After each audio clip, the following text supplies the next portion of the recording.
এই বাক্স দিয়ে একটা রাজা কৃষ্ণচন্দ্রের রাজবাড়ি বানাবো।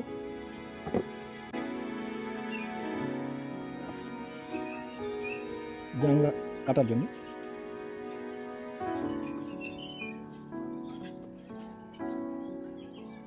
এক আঙ্গুল ফাঁক ফাঁক করে আমি জানলাগুলো কাটবো।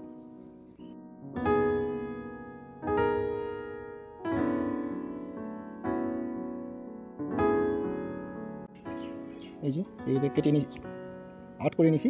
এবার নিচেরটাতেও করব জানলা করার জন্য, দরজা বানানোর জন্য এরকম একটা কেটে নিছি আর্ট করার জন্য।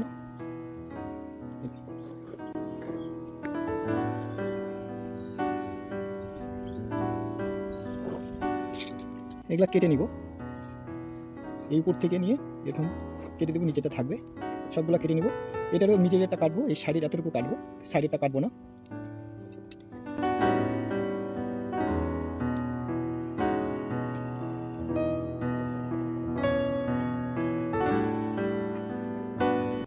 এরকমভাবে আমি কেটে নিয়েছি।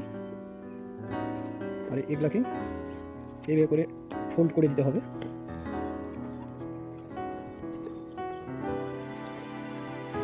এগুলাকে অর্ধেক করে এখান থেকে কেটে দিব, এটা রাউন্ড করতে পারি।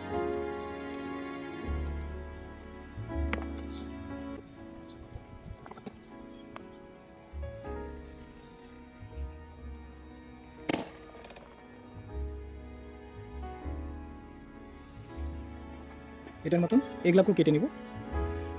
আর আমি দরজার ডিজাইনটা করে রাখছি এইভাবে। এটা পিস বোর্ডের থেকে আমি এটা ছিঁড়ে নিয়ে এরকম বানাইছি। তো এগুলা কিছু পিস কেটে নিব আমি।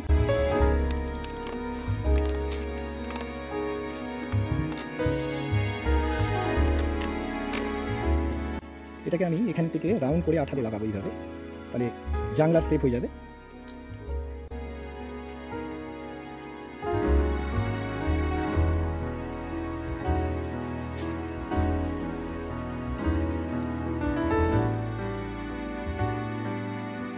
জানলার সেট হয়ে গেছে।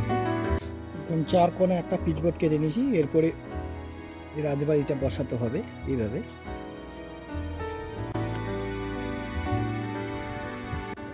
বারান্দা দেওয়ার জন্য আমি এভাবে কেটে নিয়েছি, কেটে ডিজাইন করে নিয়েছি, যাতে এইভাবে বারান্দা দিতে পারি। বারান্দার নিচের এটা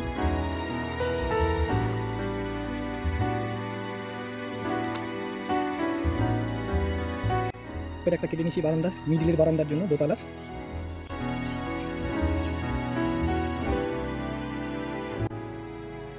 আমি এগুলো রাউন্ড করে নিছি খাম্বার জন্য। আমি লাগাই নিব এগুলো।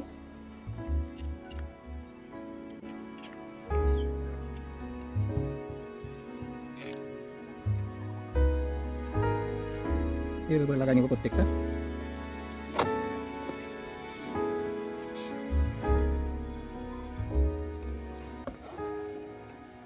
আমি এভাবে একটা চূড়া বানাই নিছি ডিজাইন করে কেটে। এখানে এটা সেটিং করব।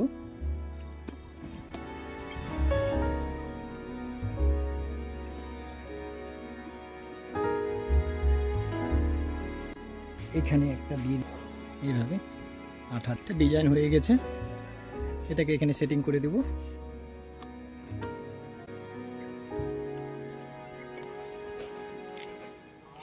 এই পিচবোর্ড একটাকে কেটে মাপ করে এটাকে ভাঁজ করে নিছি এইভাবে সিঁড়ি বানানোর জন্য।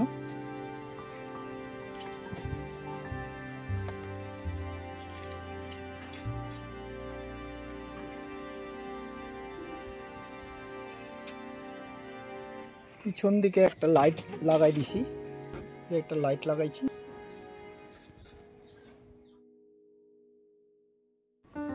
কৃষ্ণচন্দ্রের রাজবাড়ির কালারটা এই ধরনের কালারই থাকে।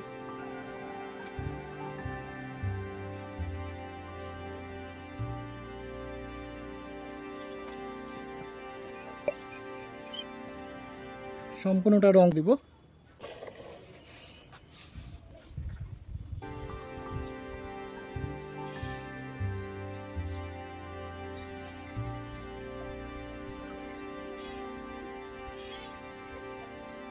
হালকা সবুজ এই জায়গাটা করে দিব, এগুলো জায়গা